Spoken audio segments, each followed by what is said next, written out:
प्यारे बच्चों, नमस्कार।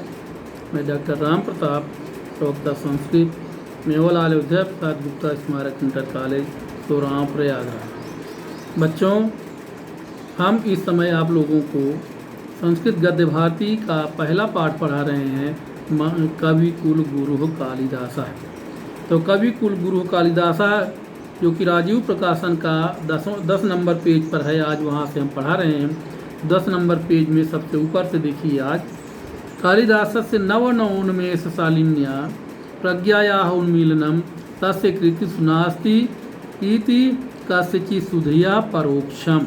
कालिदासस्य नवनवोन्मेष शालिन्या, कालिदास की नवनवोन्मेष, नई नई, नवनवोन्मेष माने नई नई, नवनवोन्मेष शालिन्या नई नई कल्पना करने वाली, प्रज्ञा या माने प्रतिभा का, उन्मीलनम माने विकास करना या चमत्कार करने वाली, तस्य कृतिषु माने उनकी कृतियों में, उनकी रचनाओं में, ना आस्ति नहीं है, उनकी रचनाओं में नहीं है, कस्यचित् सुधियम परोक्षम, ऐसा किसी भी विद्वान के द्वारा छिपा नहीं है।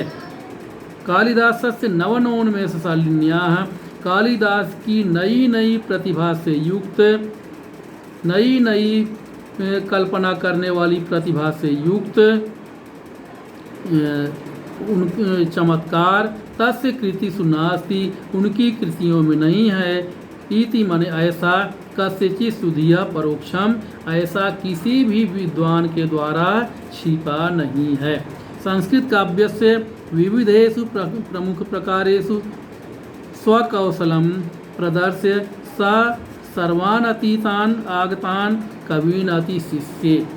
कालिदासस्य संस्कृत काव्यस्य माने संस्कृत काव्य के विविधेषु प्रखर प्रकारेषु, प्रमुख प्रकारेषु, विभिन्न प्रमुख प्रकारों में स्वकौशलम प्रदर्श्य, अपनी कुशलता को प्रदर्शित करके, सामान्य वह यानी कवि कालिदास, सर्वान् अतीतान् आगतान्, सभी प्राचीन काल में आए, सर्वान् अतीतान् आगतान् यानी सभी अतीत में आए हुए, कवीन अतिशिष्य, सभी कवियों में श्रेष्ठ हैं। अतिशिष्य माने श्रेष्ठ हैं। यानी संस्कृत काव्य के विभिन्न प्रमुख प्रकारों में अपने कौशल को प्रदर्शित करते हुए सभी भूतकाल के कवियों में वह श्रेष्ठ हैं। यानी उन्होंने जैसे महाकाव्य भी लिखा, खंड काव्य भी लिखा और नाटक भी लिखा, तो इस प्रकार से प्रमुख प्रकारों में वो कवियों में श्रेष्ठ हैं। रघुवंशम कुमार संभवम तस्य महाकाव्य द्वयम, रघुवंश च माने और कुमार संभवम, कुमार संभव नाम के तस्य महाकाव्य द्वयम, उनके 2 महाकाव्य हैं।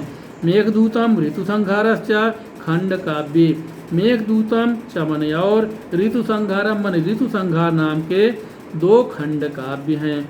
मालविकाग्निमित्रम विक्रमोर्वशीयम अभिज्ञान शाकुंतलम च नाटकानि सन्ति।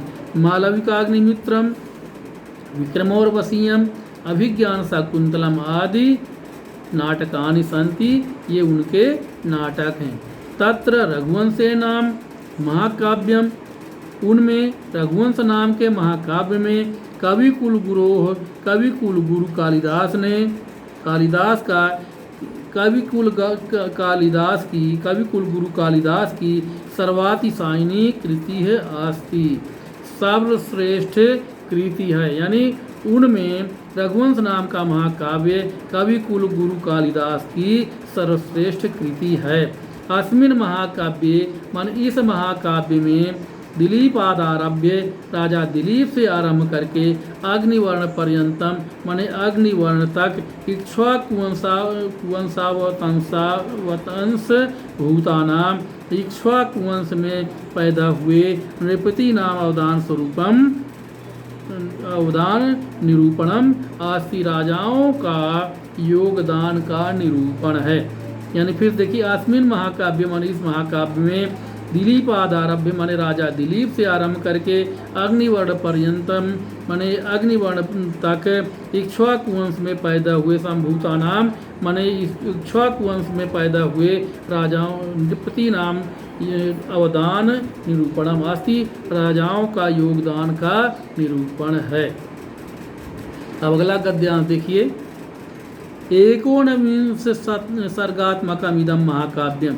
एकोनविंश, विंश माने 20 में, एकोन माने एक नहीं, यानी 20 में एक निकाल देंगे तो यानी 19, तो 19 सर्गात्मकम इदम महाकाव्यम, 19 सर्गों का ये महाकाव्य, रमणीय अर्थ प्रतिपादकम, सुंदर अर्थ का प्रतिपादन करने वाला, सच सचेत साम माने सच्चे हृदय वाले, हृदयम सततम आह्लादयति, सच्चे हृदय वाले लोगों को, हृदय को हमेशा आह्लादित करता है, प्रसन्न करता है। कुमार संभवे स्वामी कार्तिकेय से जन्मोपवर्णितम, कुमार संभव नामक महाकाव्य में स्वामी कार्तिकेय के जन्म का वर्णन है।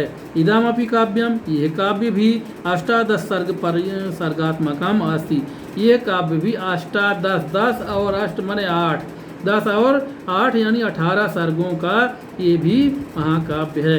केचन समीक्षका अष्टम सर्ग पर्यंतमेव काव्यम इदम कालिदास प्रणीतम इति मन्यन्ते। केचन समीक्षका, कुछ समीक्षक, अष्टम सर्ग पर्यंतमेव, 8 सर्ग तक ही, 8 सर्ग तक ही, इदम काव्यम मन यह काव्य, कालिदास प्रणीतम इति मन्यन्ते, कालिदास के द्वारा लिखा गया है, इति मन्यन्ते ऐसा माना गया, यानी कुछ समीक्षक 8 सर्ग तक ही इस काव्य को कालिदास का लिखा हुआ मानते हैं।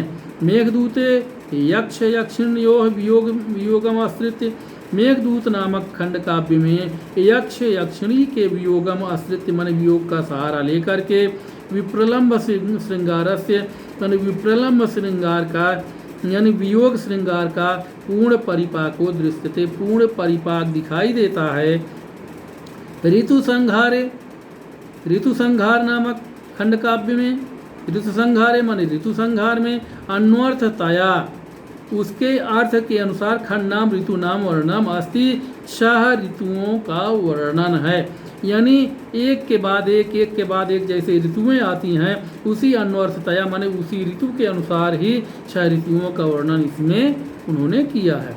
मालविका अग्निमित्र नाटके, मालविका अग्निमित्र नाटक में अग्निमित्र से मालविकायाः च प्रेमाख्यानम अस्ति, अग्निमित्र और मालविका का प्रेम आख्यान है, प्रेम का वर्णन है।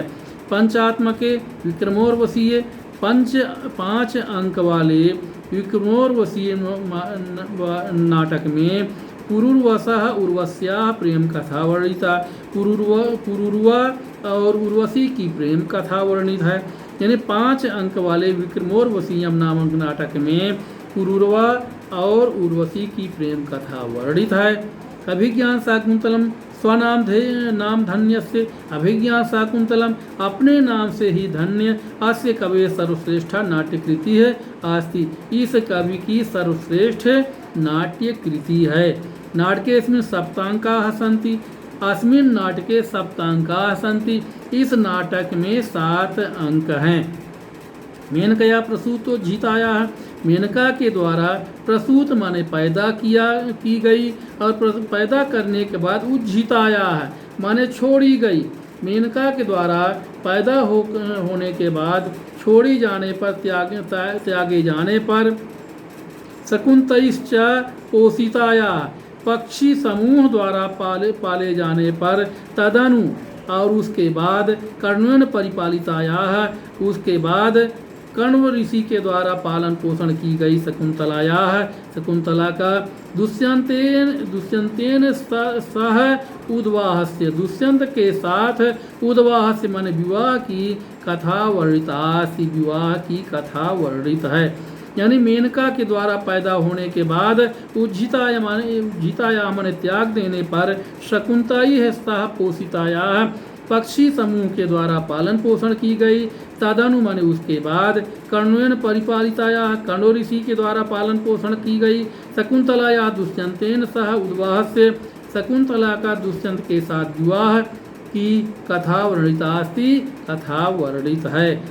शाकुंतल विषय प्रथिता ऐसा भड़िति। शकुंतला के विषय में यह कहावत प्रसिद्ध है कि काव्येषु नाटकम रम्यम तत्र रम्या शकुंतला। काव्यों में नाटक सुंदर होता है और तत्र रम्या शकुंतला, और उन नाटकों में भी सबसे सुंदर नाटक शाकुंतल है, यानी अभिज्ञान शाकुंतलम नाटक सबसे सुंदर है। तो बच्चों आज के लिए इतना ही, उसके बाद आगे का पाठ कल पढ़ाएंगे। धन्यवाद।